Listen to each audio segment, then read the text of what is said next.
enter, the outfit needs to talk to me. Yes. It needs to say to me, take me, wear me. Yeah. And that is how I buy. I don't buy very expensive. I buy what suits my pocket, but I also buy what looks good on me.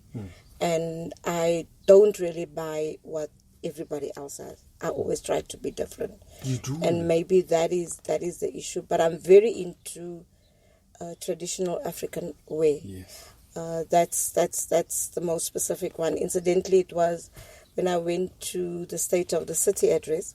I was wearing a very normal black skirt with a black lacy top with a white bottom. And councillors actually came to me and said, no. It's not you. Mama Margaret, that's not you. Yeah. You need to dress African. And I was forced to go and find something the next day. Wow. So that I could present myself in an African way. And that's just... It works for you. It works for me. Sure. Ma'am Margaret, let's start with who Margaret Arnolds is. Just to tell us about where you grew up, where you were born. We're in Eldos now, but yeah. Were you born in Eldos? No. Okay. I'm the eldest of 5 children. Okay. We are 4 girls and 1 boy. And my brother passed away last year. May his soul rest in peace. Yeah, indeed. I am a mother of 3 kids. The one passed away last year, my only daughter. Condolences. I'm a grandmother of 7. Huh. And a great-grandmother of 2 beautiful girls. Oh, my word. I think that has revealed my age. Wow. I was born in Albertsville. Not far from Sophia Town. Oh. If you go over the Kopi, Yes. then you find Albertsville. I was born there. When the Sharpeville incident took place, on the 28th of June, 1960, I'm a teacher by profession. I am a politician. I started very early in my years. Activism. I started when I was 15 years old. As an activist? Yes. My parents was very much National Party. Really? We read the Rapport and the Beeld.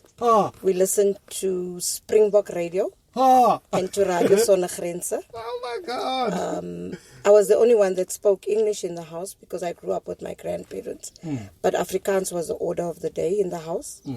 And I always wanted to know, why could I not speak or play with a child that was darker skinned than me? Why were they called a specific name? Why could I not bring a boyfriend home that was dark, that had what they call cruce? I had to look for the light of complexion ones, the green eyes, the straight hair, and that was not in my league. When I took my husband, my dad was very upset, and my mom was so upset because he was so black. He was pitch black.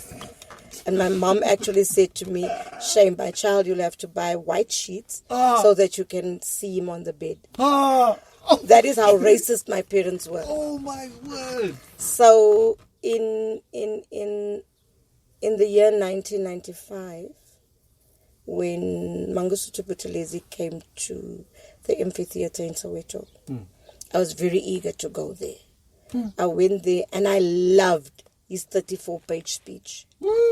And that said to me, join the IFP. That's why I joined the IFP, moved up in the ranks, became a member of the NEC in the IFP, where there was very little colored people. It was just predominantly Zulu people at the time. But I loved him, and I saw that was democracy. But then I realized that there was no space for me as a woman, 2, as a woman, as a colored woman, supposed to be colored. There was no space for me there because we all know Zulus are stubborn. They're chauvinistic in nature. Yeah. Yes, and I had to move out there. And I then stayed home and joined NADECO, that came from the IFP, but later on joined the AIC when the AIC came to birth. I remember when you were at the AIC when I met you that time. Yes. Yeah, sure. So it's been a long political I had journey. a long political journey, but always wanted to know what's happening next door, or why is it that one doesn't have what I have. And that was just how I started becoming an activist, because I always believed that everybody should be treated equally. Why is the little girl next door unable to have school shoes when I have school shoes and lunch and everything? And that actually took me into politics. 1976, we were part of the uprising. I was at Eldorado Park High School. I was in Matrica that year. And we were taken out of our classes by those in Pimville and other areas and said to us, you are not going to sit here, you are going to go with us. So that is basically who Margaret is. I could never keep a 9-to-5 job because I would be in the job and then the politics would call and I would actually AWOL. What? My dad always said to me, you could go and work for 5,000 rand a month, but you decide to work for the 500 rand stipend for a political party. And that was my passion. And here I am. I'm a councillor. I'm now leading the minority opposition parties. And yes, I think it was a good journey where I think my children, my grandchildren, and my great-grandchildren will say, this is the legacy of our mother. It's so amazing because, as you speak, I think about so many of you who are women who stood up during those difficult times. When I think about how tough their system was back then and how resilient you and your young people at the time. And I always say to young people, what made difference between the generation of the June 16, 1976, going all the way up to the 80s is that all of you used to hold hands like this. Yes. Nobody used to let go. No. And then you are not afraid to get shot. And it blows my mind. And now when I see people march, there's no holding of hands. No, there's not. There's no we are moving forward together. It's like I'm there for my own purpose. Yeah, it's like this one is bought, is paid to go. It's like it's no longer as genuine as it used to be. So you then joined Council 2016, became the MMC for Community Development. I must admit, Not really. I became a chairperson first. Oh yes, you did. Yes. Was it housing? No, for EISD. I was one of those councillors that during the time we had no coalition with the DA at the time.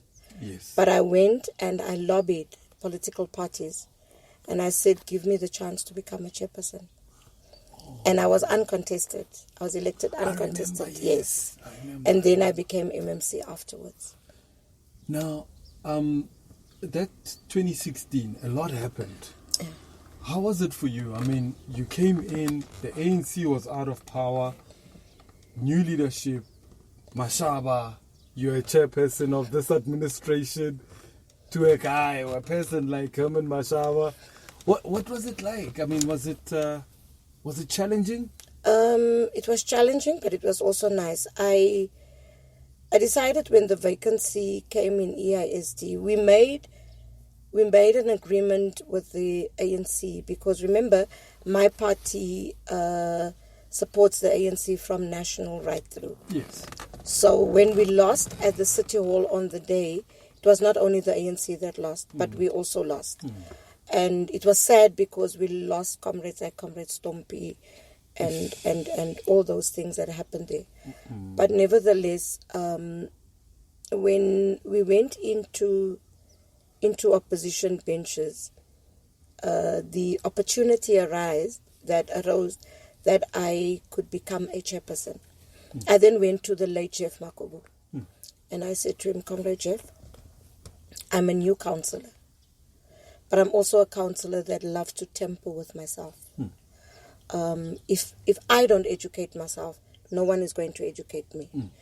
but I really, really want to understand and see what it is to be a chairperson. And he said to me, Maggie, that you're doing out of your own. But we as the ANC, we're not putting up a candidate. So obviously we will support you if it comes to the push. And I went to the EFF.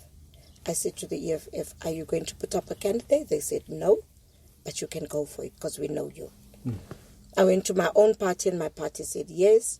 And funny enough, the DA came to me and said, we'd like to give you that position. I said, no, you can't give it to me. I'm contesting it. And obviously they didn't put up a candidate. I then became the chairperson. It was difficult because remember, I was now there like a known spy. Okay.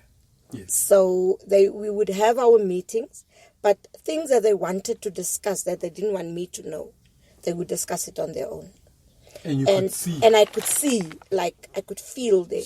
But I was like, okay, this doesn't worry me. I'm going to do what I'm put here to do. This is nothing. Small waters. Yes. I must say, I had a beautiful committee where all of them agreed, except there was one DA councillor that couldn't take it. Councillor Coogan. She couldn't take it because to her it was the DA had to put up someone and that someone was her because she had to get that position and she hated me. But the rest of the councillors did what they had to do and they assisted me within the committee. So the only bad thing that really happened to me, Sipho, was sitting there on the side of the governing party. Being a chairperson and not a chairperson from their ranks. And when I had to vote, my loyalty was still with the ANC. And I was then the only hand up there in council when I voted. But there was people like the now Chief Whip, Tyrell Mayers, and Christians, and others that knew that I have a party mandate. But I'm also not allowing the committee not to progress. Yes. And use party politics over the committee. Yes, I didn't use party politics. And I could sit there and when others would say, but she's here, why is she not voting with us? I would say, you have a mandate, I have a mandate. And I voted according to my mandate. And that actually made me strong when they came to me and said, but we can make you an MMC, let the AIC vote with us. And I said, no. We will only vote when there are certain things that we vote for. Like we voted for the budget because at the time we believed the budget was friendly to all of us. And we voted for their budget. And that was all. That's why if you go to Herman Mashaba's book, The Accidental Mayor, somewhere there he speaks about Margaret Arnolds and the AIC. But nothing that I would shy away from. Because I think I did what I had to do when I was there. And it also assisted me as a councillor. And I mean, I think what you've done in the history of council, I mean, many people don't know this, that the city of Joburg is the biggest council in the whole continent. With 270 councillors. And what you had done had never been done before by a minority party that comes in, secures a chairpersons in the governing party and still vote with the opposition. With the opposition, exactly. It's unbelievable. And then, but EISD, for those who don't know, it's Environment, Infrastructure, Service Delivery. Yes. Now, it's the biggest portfolio. I mean, if I think about it, it's your City Power, your Joburg Water, and Pick It Up. And Pick It Up. Yeah, those are the three. Yes. Another three main service delivery components in the city. And we could run it very well. I think we did very well as a committee. And yeah, I think, as you say, it was history that was made. And then came 2021. Obviously, before 2021 happened, 2019 happened. the ANC won back power together with yourselves as the AIC and other parties. What was it like? I mean, because I remember the tension leading up to the vote of no confidence on Mashaba, things not working out, back and forth, the motion being pulled back, and then Mashaba standing up saying, no, yeah, it means they had no power, go ahead with the motion. But like everything was strategic. What happened in the background? There was lots of, like even now, there was lots of discussions. There was lots of strategizing. There was lots of how do we write the motion, who takes the motion, how do we vote, are we happy with it? And I must say the leadership that we had in Comrade Jeff was a leadership that was inclusive. He wouldn't do anything without us. And even when he spoke to the budget, he would speak to all the political parties, including the opposition. And we strategized in a way, but we never spoke positions. Okay. We never spoke positions. We only spoke and said, guys, let us get it right to become the government. What goes after that, we will then say, this is how we cut the cake. Yes. And that's exactly what we did. We then went for consultations when we got the government in 2019, when Mashaba decided to walk out. We then got the government and we then said, okay, this is now how we're going to do. And I think Comrade Jeff read us very well. He knew exactly who had to go where and what who had to do. And the joke is, when I was appointed MMC for community development, I sat there and I looked at Jeff and I said, is this comrade really not seeing my potential? He's giving me ComDev. No. But I took it. And when I got into ComDev, I realized, no, you've given me something that basically takes you from the cradle to the grave, that is complex and that is part of communities. And that then said to me, okay, no, it's good I didn't go to you and approach you and say, what are you doing? You've actually given me something that really assisted me. I'll just sneak in this, Sipo. You know, when it came to community development, our parks, our empty spaces and all those, it really played a big role in my life because as someone that was abused, that was raped 3 times, it said to me, get a safe space for women. And that's why parks, open spaces, stadiums, it's very close to me. And the issue of how do you in community development develop a community that could understand GBV, femicide is not, it's not on. So yeah, that's why I then believed and then saw how you could put in GBV, femicide into community development, because that's basically, as much as we say it's a social development issue, but it's also an issue to educate our community on. You were so busy. Like, I have seen you in overalls, on machines, cutting grass, picking up grapes, rubbish, like cleaning the pools. You were like so hands-on, and I must admit that portfolio, you really put it up there. You were shining with it, and one could tell that your passion is, it's like you were oozing with so much passion. Like, I remember every time I saw you, I was like, hey, but this mama is at a happy place. No, I had a good team also. Yeah. I had a good team in the department as well as in my office. I had a very good team, and a team that also wanted to shine. Except making me to shine, they all wanted to shine. Yeah. The department wanted to shine. And that is what we labeled stay in your lane. Yeah. I was in my lane. I was doing what I had to do. They were in their lanes, and they could allow me to do what I had to do, and I allowed them to do what they had to do. And we were all happy. So it was a healthy department. It was a healthy environment, and both the entities were happy. And I mean, community development, for those who don't know, that it involves your arts and culture, your Sports. libraries, your sports and rec, Your city parks and zoo. Your city parks and zoo.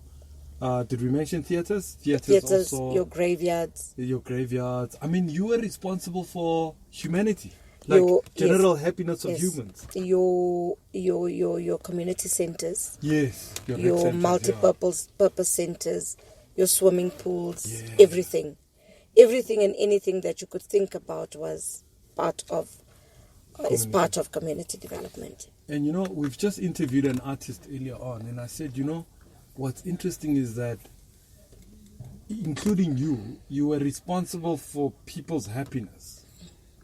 Because when you at home, you want to go to a park, you want to go swim, you want to go play sport, and sometimes I always felt that ComDev was always underfunded. Yeah, no, we were underfunded. I was saying to somebody earlier on, COVID happened, right? And we couldn't do what we had to do. But also, artists could not perform. True. People could not go and swim. You could not go into the parks. Those that renovated our multi-purpose centers, our halls, couldn't go and work. Can you imagine saying to someone that needs to go and paint the hall, work from home? How are they going to They do can't. If the guy, you tell the guys, go and fix the pool, how are they going to do it from home? But also, we were not given the funds that we wanted. There are some developments that will only happen now. And I'm hoping that when we listen to the budget tomorrow, that will happen. We couldn't even really go and bury people. We couldn't, because there was only 50 people that go to the graveyard. Grave diggers were restricted to certain days to digging the graves. And it couldn't just happen. And death doesn't ask. And during COVID, death came like it was a normal thing. Yeah. So even our graveyards, we couldn't be cutting the grass. We couldn't do what we wanted. And still, we were always told that the funds must rather go to Joburg Water, or it must go to social development, or it must go for employment or things like that. IT, especially during that time. So yes, we were underfunded, but I'm hoping it will change. And my plea would be to the DA tomorrow, let that change. At least because, we have so much social problems, and if you think about it, our kids don't have enough parks to play at. They don't have sports grounds. Our sports grounds are not where they should be. Yes. And I think of Joburg, and I'm thinking this is like a New York of Africa. So equally so, some of our facilities need to be world standards. Yes. And have programs, because sometimes we build facilities and then they are not utilized. But there's a good thing happening now, Sipho, and I hope that it will carry on. In Alex and in Soweto, we started those multi-purpose centers where you have the soccer field and the tennis and everything the in one. combi courts. Yes. So I'm hoping that the government of the day those are beautiful. Will ensure that it happens. And still carry on partnering with those businesses that we got, because they are prepared. I can remember the last one we opened in Alex. I was pleading with the late Charlie D and said, bring it to Eldorado Park. And we planned it for Eldos. So the swimming pool that was vandalized in Eldorado Park in Extension 8, I believe the same idea that we put together last year will be done now. Okay. Where the whole area will be now done into a multi-purpose. Oh, okay. Yes. So the space is there. The space is there. It's just to upgrade a few things. We'll have a state-of-the-art swimming pool. We'll have our tennis courts. We'll have our football.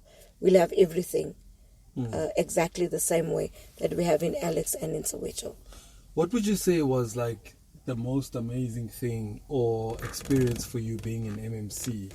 Because I've seen so many events you've attended, activities, like you've done so much, and also we were under COVID, so you were also restricted, and you had like these multi-purpose center that you and Comrade Jolly and Comrade Jeff were planning to open up.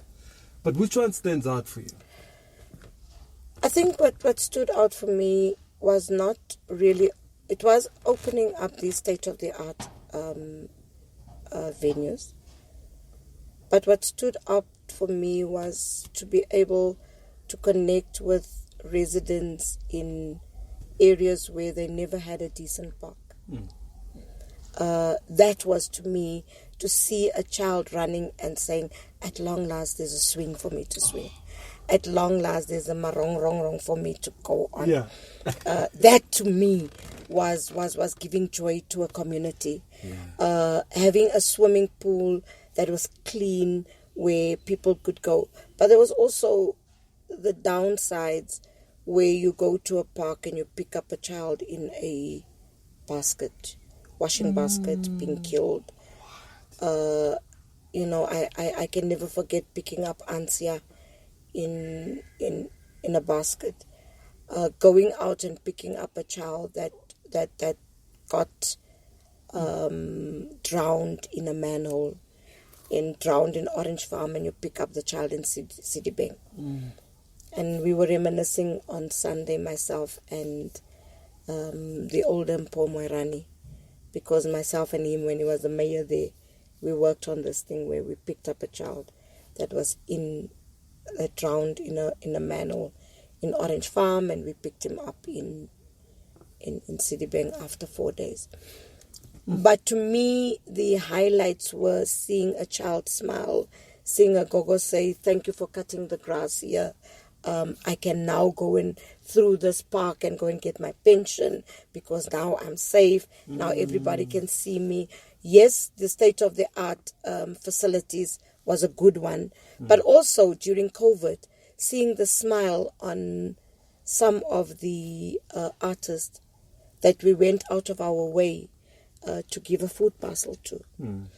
And that to me gave me joy. It was not really being the MMC, but to advance the work that I love, and I could do it even better. And I can go back there anytime. Now, for Joburg, we've got like talented artists, sports people. When I always used to think about ComDev, I used to think, why is the country not investing more in arts and in sports? Because these are the two people that bring joy. When people watch soccer or watch rugby or watch cricket, there's so much joy. I remember even with the World Cup, like people were happy. Then there's music, people are happy. But why is it that artists will die paupers? It's I could never understand. Remember, we, as a local government, we don't have our own funds to deal with these people. Okay. The funds come from national and provinces, and we have to depend on the funding that we get from there. We have the little bit that we can do in the theatre and things like that. But the funding, if they can bring the funding to us, we can then do that. And yes, you're very right. I always said I do not understand how Brenda Fassie died a pauper. How, what is her name? This lady that's now, she's still alive. Fraser. Yes, and the one that's alive, the young one that's alive, she's in the news currently. She was very popular back in the day. Yeah, she was popular now. Is it not Messi Pakela? No, Okay. She's from the Eastern Cape. Oh, Zahara. Zahara came story. And she has fallen. And why is it that happens to them?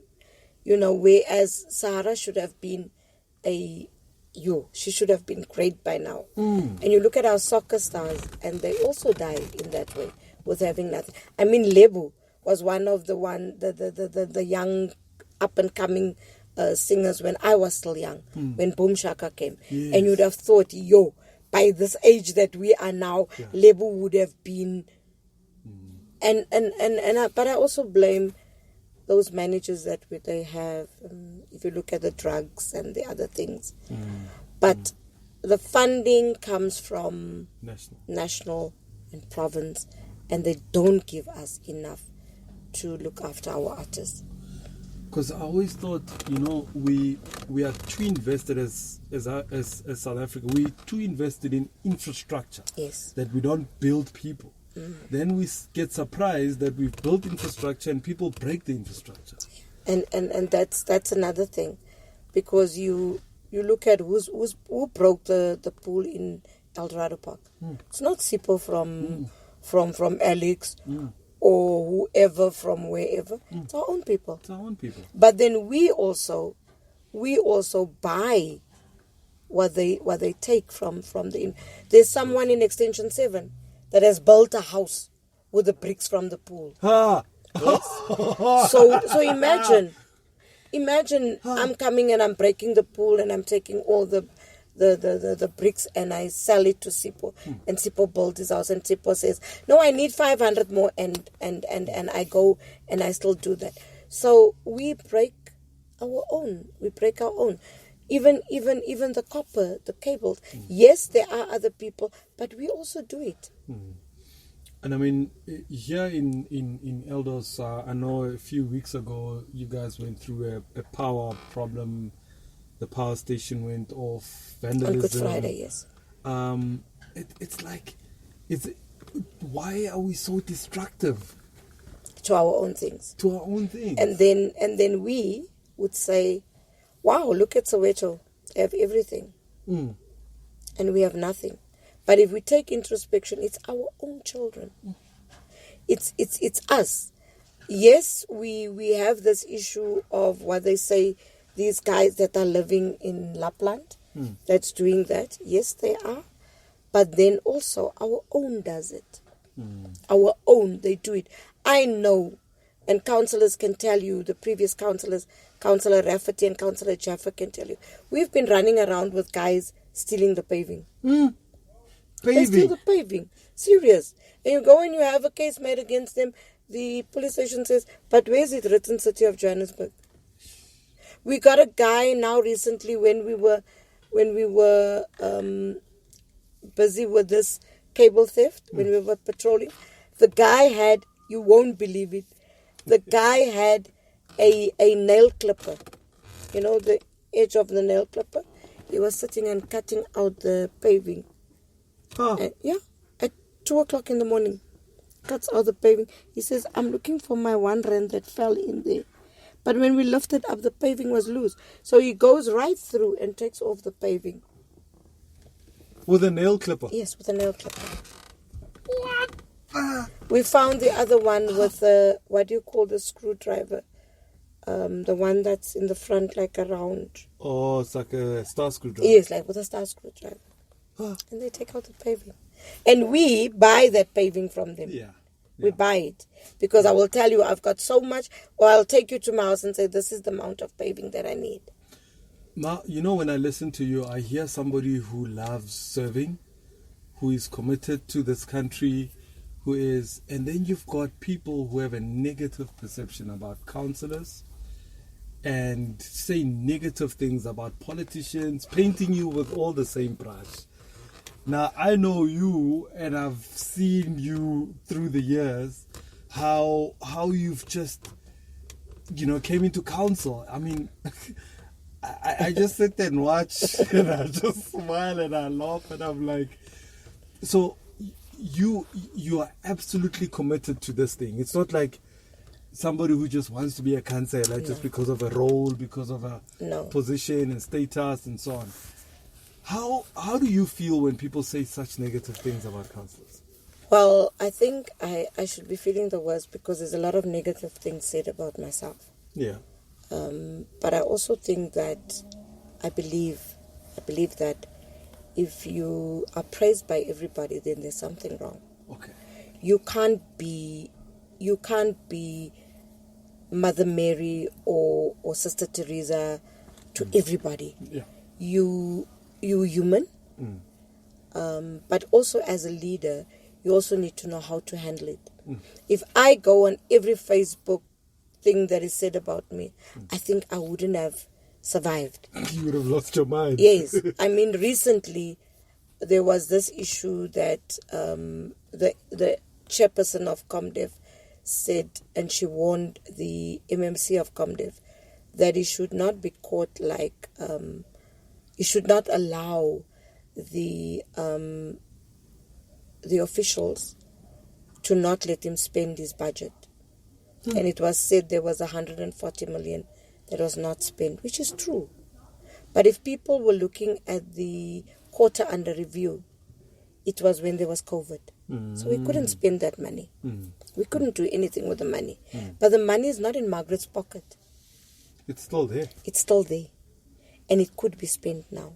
So that money was not in Margaret's pocket. So if I have to answer and say, go back, look at the quarter, I didn't steal the money is still with the city, I would have had a heart attack. Rather than counting, oh, there's the park runs in Aldo's. Whose idea was it? No, it was Margaret. There's now Learn to Swim.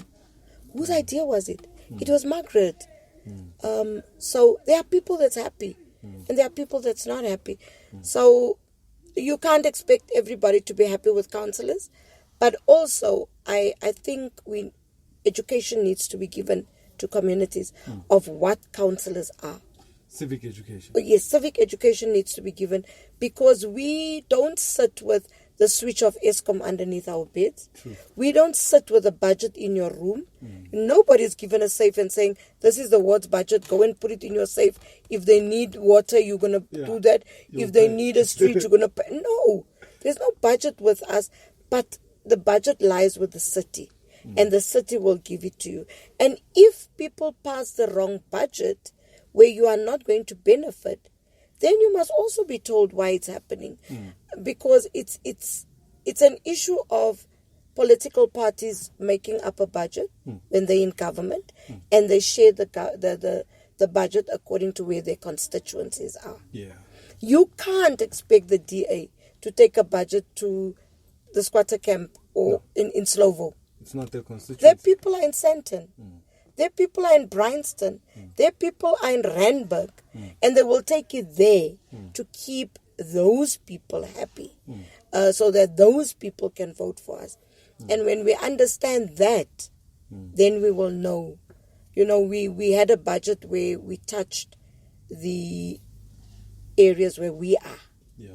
Where we are, and that is what it is. Do you really think that the ANC has, 87 councillors, and the DA is going to give to the 87 ward councillors a bigger chunk than what they're going to give to the 40-some odd of the DA? No. It's not going to work like that. that. But we should come to a point where we look after everybody. Because everybody votes for us somewhere. But I think civic education is needed for people to understand what the roles and responsibilities of a councillor is. And we don't have a magic wand to just fix everything. Absolutely. That we don't have. I want to touch on that civic education. I know with the former Speaker of Council, Councillor Molwele, we tried to do a few of these civic education programs. During COVID, they were consistent on a weekly basis, but it really needed more in communities, on the grounds where people don't have access to internet. And maybe, we tried with the radio stations, but it has to be consistent as well. Yeah, I think that the Speaker of Council now needs to take up that and say, this was good that this government did, and let us educate people. But he's not even doing that to councillors. Councillors has come in, there's been no education for councillors. I think even him, after 27 years, needs to be educated. Because, he flouted the legislature on Sunday. On Sunday, he flouted the rules of the legislature. On the civic funeral. Yes. And he has the nerve to send to me a message and says, I must go for protocol training. How do you allow a mayor to speak to a coffin that's not draped in anything? How do you allow a mayor to speak when there is, we haven't declared the funeral a civic funeral? Yes. How do you allow a president to speak and you come afterwards and you do a declaration? How do you declare? No, you can't do that. How do you declare and say it is a civic funeral now when we are all walking out of the door? Yes. So I couldn't understand what happened there. I seriously could not understand it. The speaker needs to take up that and have us all educated, us as councillors, as well as our constituencies and the people out there of the city, and make it a serious matter of giving civic education. We can't educate people if we're not educated. True. If we don't know the rules of council ourselves, and we don't know how to deal with the rules of council. And it's been, the rules on its own has been a debate for long, but there hasn't been workshops on the rules, and nearly 70 to 80% of the councillors in council are new. And we still come the way we wanted to council. We still dress, we still come with techies, we still come with a tracksuit jacket. We are not formal.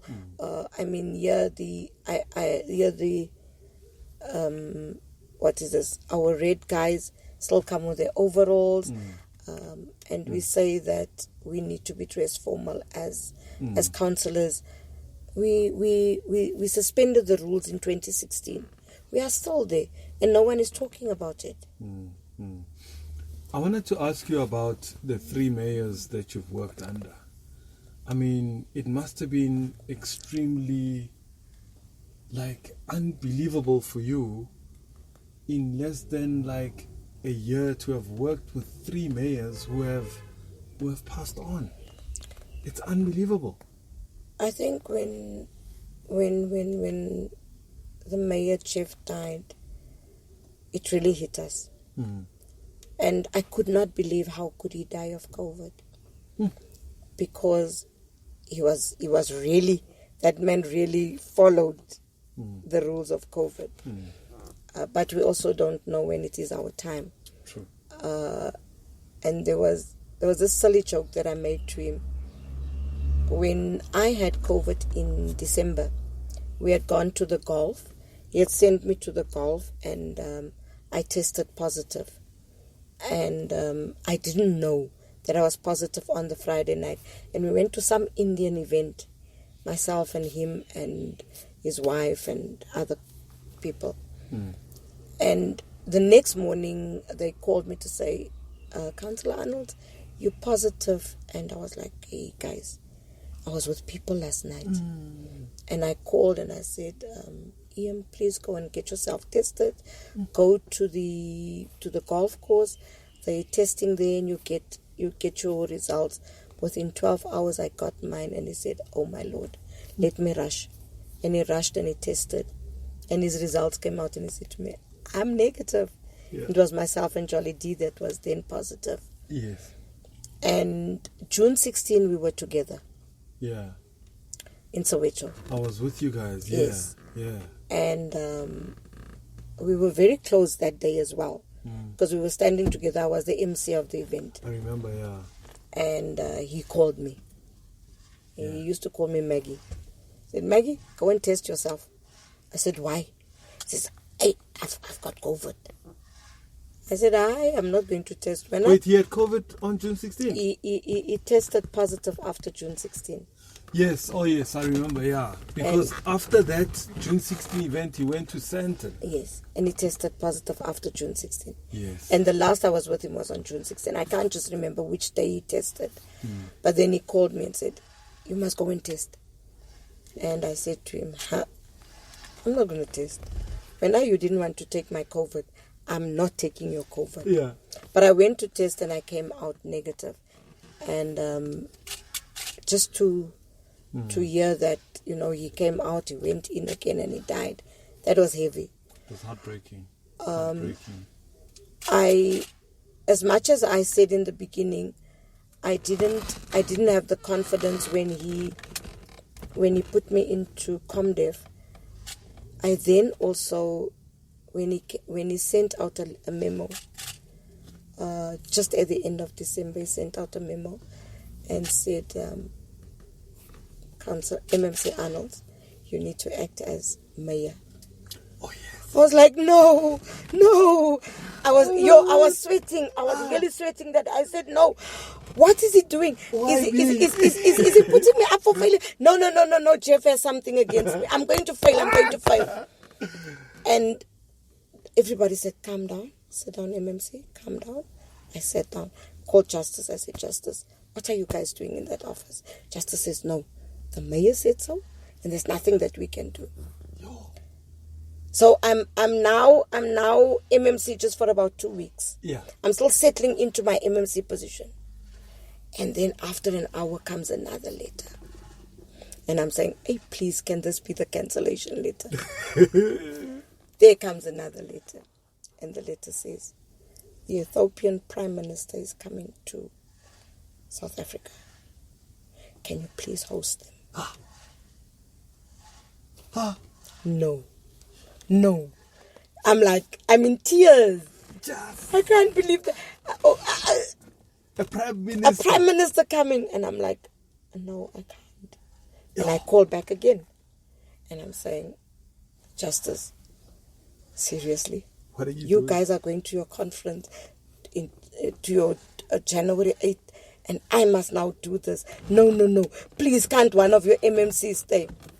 And Jeff said, no. So I went there. I said, well, Margaret, you must now take out and show. Yeah. I was mayor without, and I prayed. Lord, I prayed.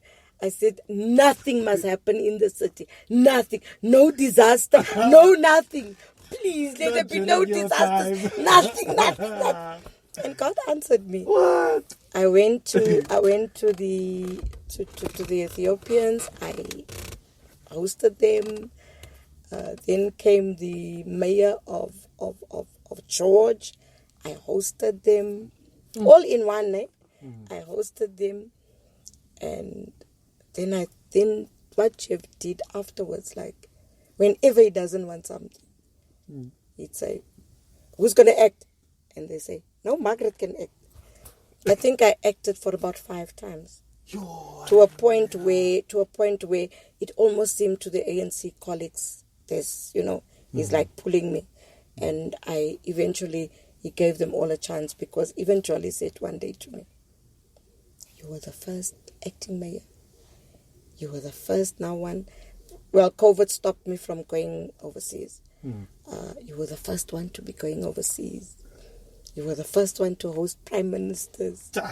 I'm like, Comrade Jolly, please just stop it. Yeah. But we had a very good relationship. Wow. He always said to me, just be normal and do what you have to do. And he would call me in if he thought that I had done something that was not right. And I would then say to him, okay, guide me on to what to do. And if I thought I couldn't cope, I would go to him and say, Ian, how do I do this? His door was always open. And when Jolly D became the mayor, he actually called me and said, don't be nervous. Because everybody was now nervous. He was going to juggle.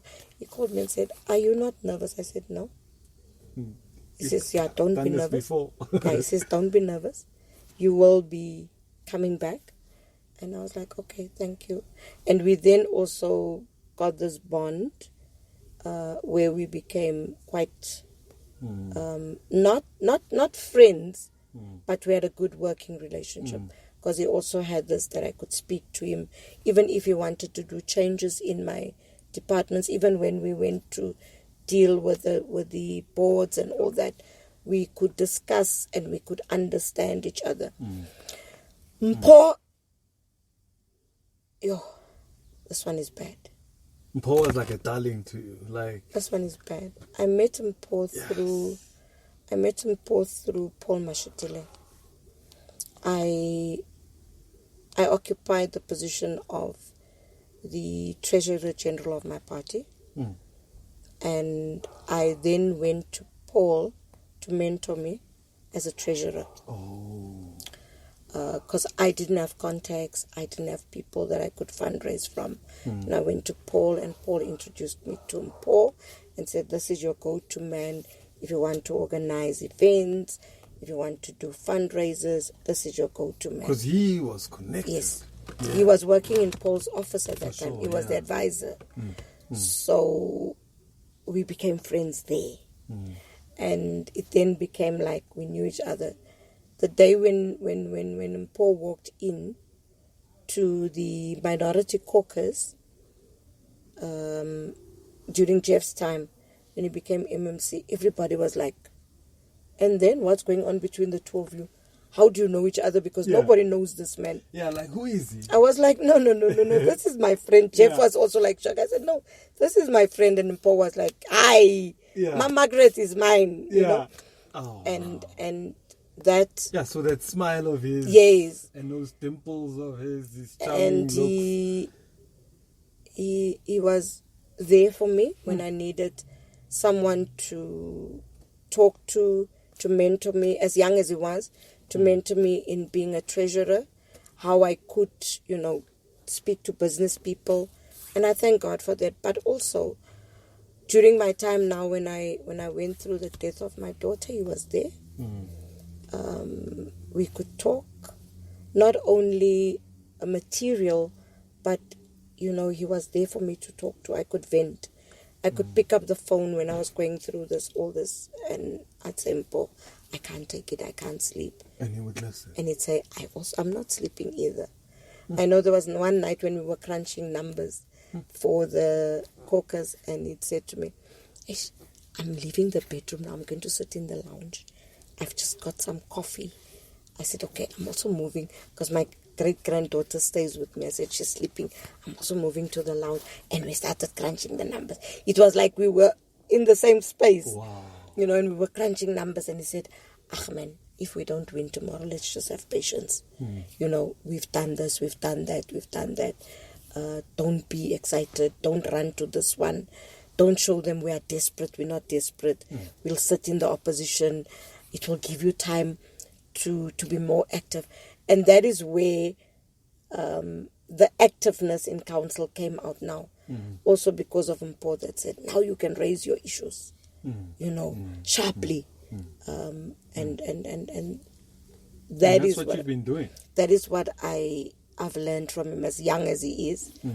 And we just simply had that bond.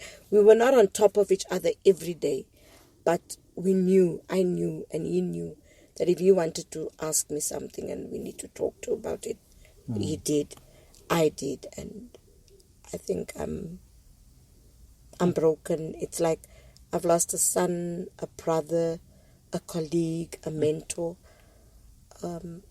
So I think Mpo's death was more than I can even carry myself. But we'll make him proud. We'll make him proud.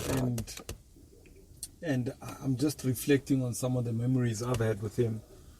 TG, I remember Treasure. It's so painful.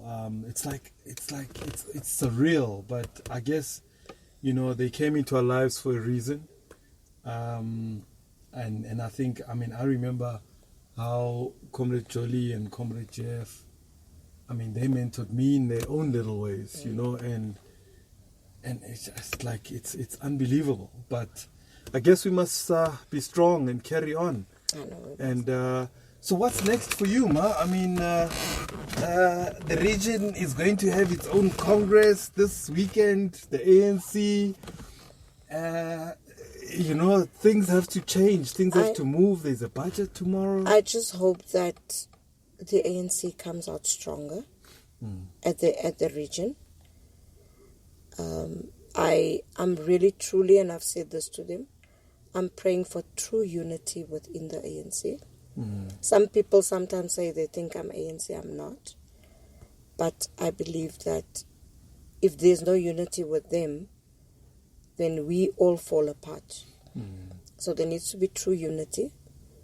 On the budget, we have not been privileged to see as councillors what this budget is all about. And this is very much annoying.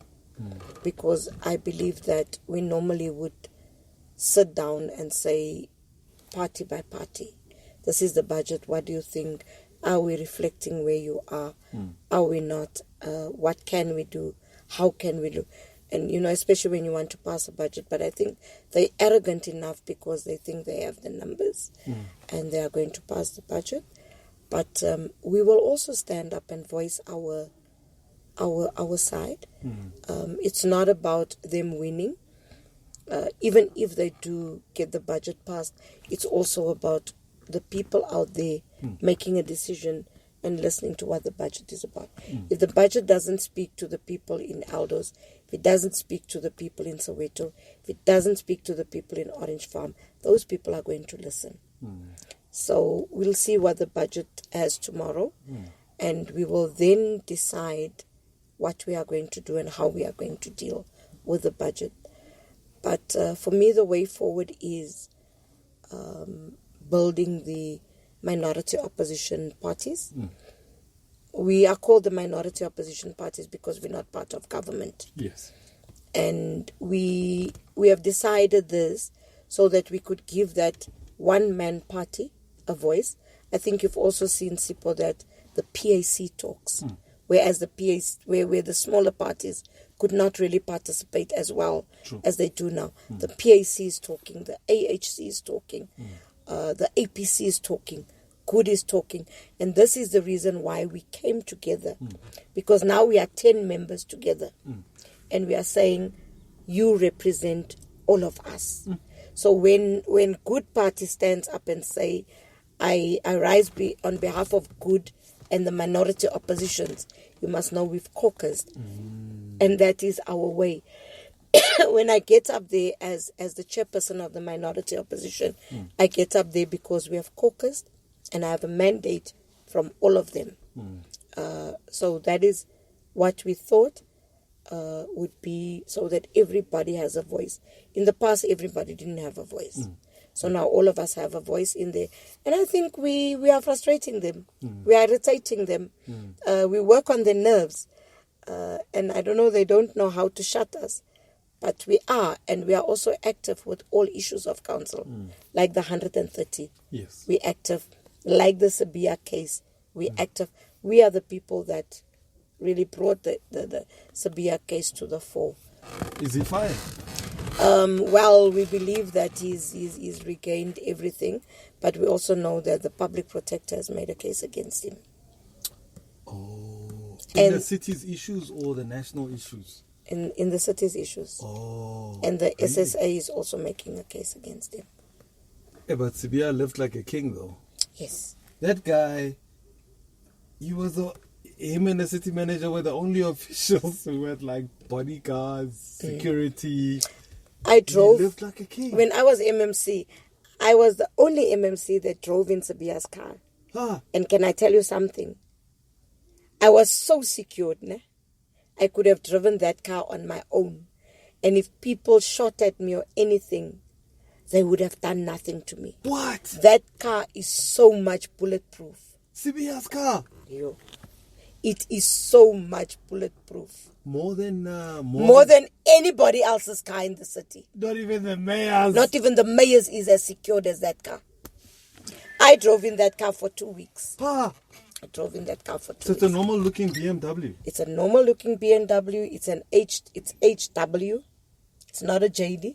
It's an HW. But I'm telling you, it's you get into that car, it's armed. It's armored. That car from the front, if that car stands here, nobody can see what's happening inside that car. And the normal MMC's cars are not really tinted a lot in the front. That car is like, you can have a party at the back, nobody will know. And I also heard, apart from his office, apparently that guy was like a king of Joburg. No, he's got machines that if you pass his office, it can detect even what you have on your Bluetooth. What? Yes. It can take your, and that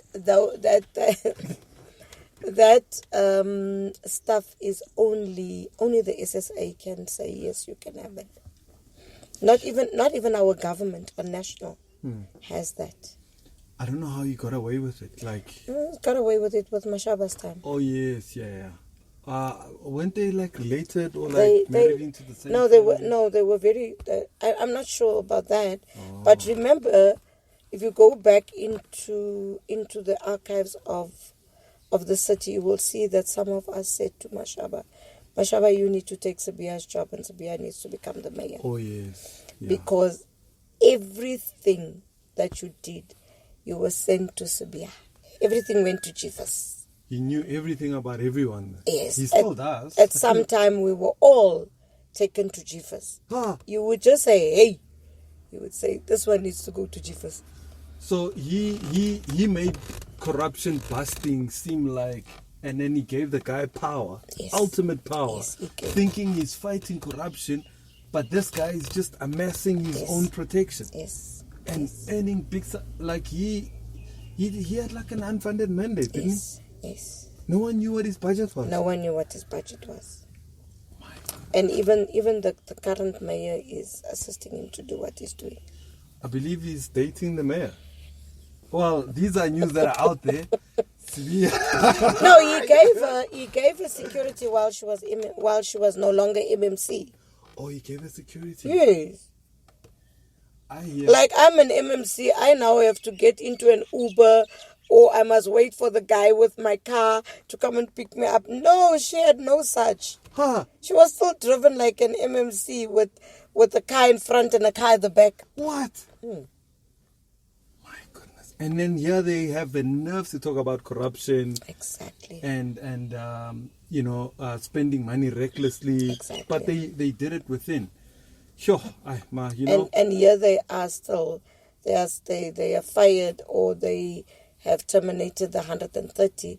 And whilst they are still paying for the 130, they still have others that is in their offices. So who's corrupt? So they put people without proper adverts to occupy the jobs that the 130 are supposed to be. The 130 are getting paid and paid out. And their guys are getting paid. And those guys are getting paid. But they are complaining about a salary bill that is high. Yes. It's so crazy. And there's no salary bill that's high, because if you look at what they wanted us to adopt in the council, the opposition, they wanted us to adopt it last week. And it speaks about the acquisition policy. It speaks about the top 3 in the office are political, and then the junior ones are permanent. The top 3 needs to be fixed term, and the others need to be permanent. We did nothing wrong. So the same thing that they are crying over, they are going to implement? No, they want us to change it. Okay. Because they first said there was no policy. And they said what we did was wrong. What we did was not wrong. We went according to the policy. Yes. And they asked us for an interim adjustment to a policy that's in review. So I was like saying, the heading is confusing. How do you do an interim adjustment to something that's in review?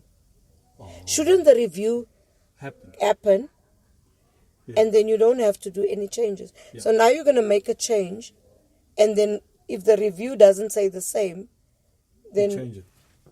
So doesn't make sense. Doesn't make sense. Sure. Mama Margaret, I think I can talk to you for days, because as we talk, you say you drop bombs, and then I wanna leave it and then come back and pick it up later. But I know we're gonna take 2 hours and longer. I really appreciated your honesty, and I think I really admire you. I always have, and I think that you are a true public representative, somebody who's committed. I've seen it on and off camera. It's not like it's a stage you're putting up, on and off the camera, whether you're the MMC or not, whether you have a position there or not. yours is true to the calling of serving and servanthood. And I appreciate you for that. And keep up the good work, because I know that for most people, and I always look at counsel and the things you raise and others raise in counsel, that for most people, it just sounds so foreign because you don't understand the concept of counsel, the concept of a 76 billion rand city, the entities and the boards. It's just the city's a complicated business. So every time you guys speak about these things that are going wrong, people don't understand what a big mission it actually is. And continue shining the light, you know. Thanks. And I saw how you guys stood up for the 130. I really appreciate you and the minority parties for standing up, because people are going to lose their houses. They're going to lose their cars. Take their children out of the schools where they had placed them now. There's a lot of things. They've lost their medical aid.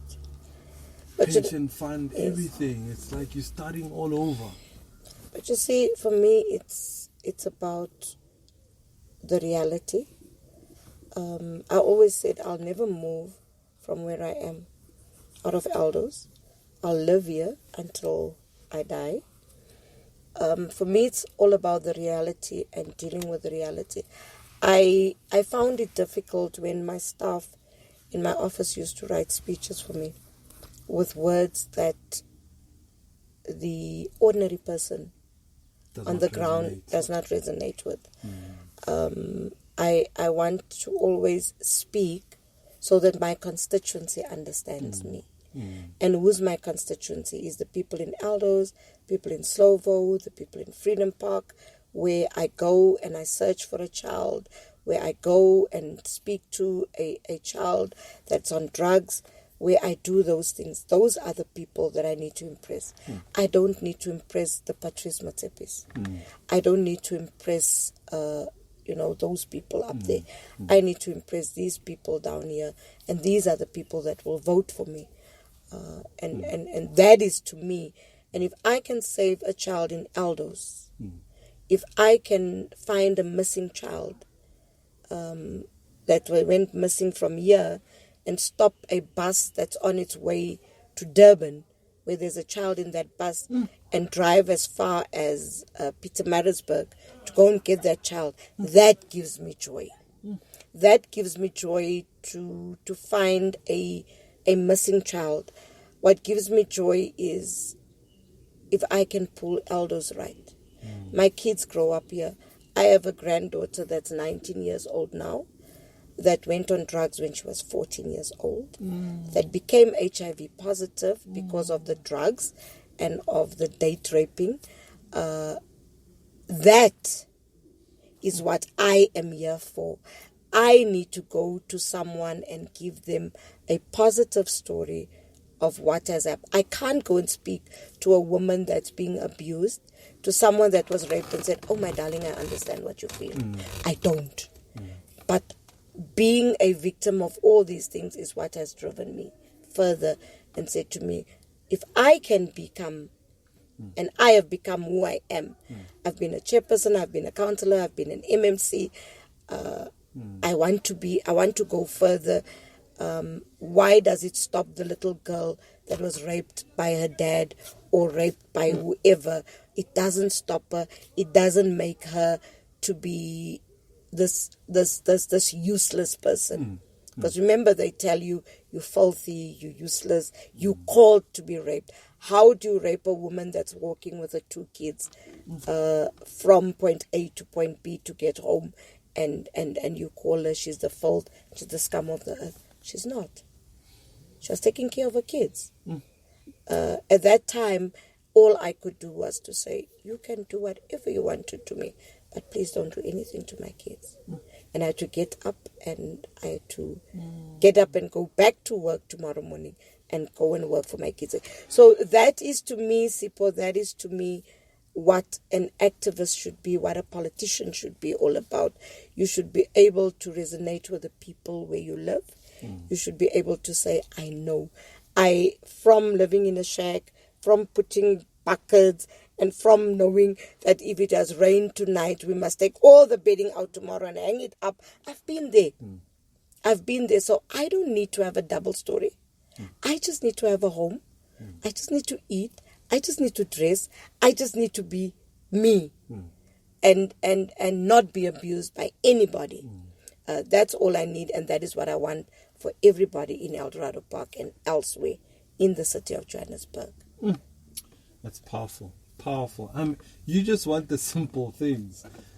And that's what's so extraordinary about you, because, and what people don't understand, that there are politicians and leaders like you who don't want the flashy things, who don't want the corruption, who don't want to be associated with corruption or be associated with all these negative things, who just really want safety for women, for children, safe space for everyone. I mean, that's just all. noble. That's all. Ma, it's been amazing to talk to you. I would like to have you once again. I mean, I think there's still days to come. Yeah. There's budget. There's still gonna be fireworks in still council. vote of no confidence is there's coming. Still a vote of no confidence. On who? On the speaker as well as the mayor, or just the speaker? It will come on the speaker first. Okay. And then we remove everybody else. And it's coming. That day is coming. We just want the ANC conference to go past. There are some people that's on that side that's going to buy into us, and we will then deal with the city and bring it back to its same glory, and let Comrade Jeff, Comrade Jolie, and Comrade Moirani know that we are still doing what they taught us to do, to make the lives of people easier and allow them to live the life that they're supposed to live. Ma, let's end it there. I think you've said a mouthful.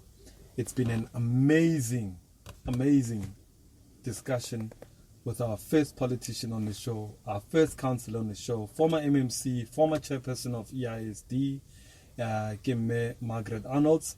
Thank you so much for watching, and please make sure that you like the show, you subscribe to the show, you share the show, tell everybody about the show, and big ups and thank you to all our sponsors, Anti-Clockwise Group, Mr. President Cars, Moraling Foods, Moraling Soulful, and thank you very much to everybody for watching.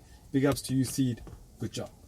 I'll see you. Thank you, guys. Thank you, Ma. Thank you very much. It was nice. Thank you.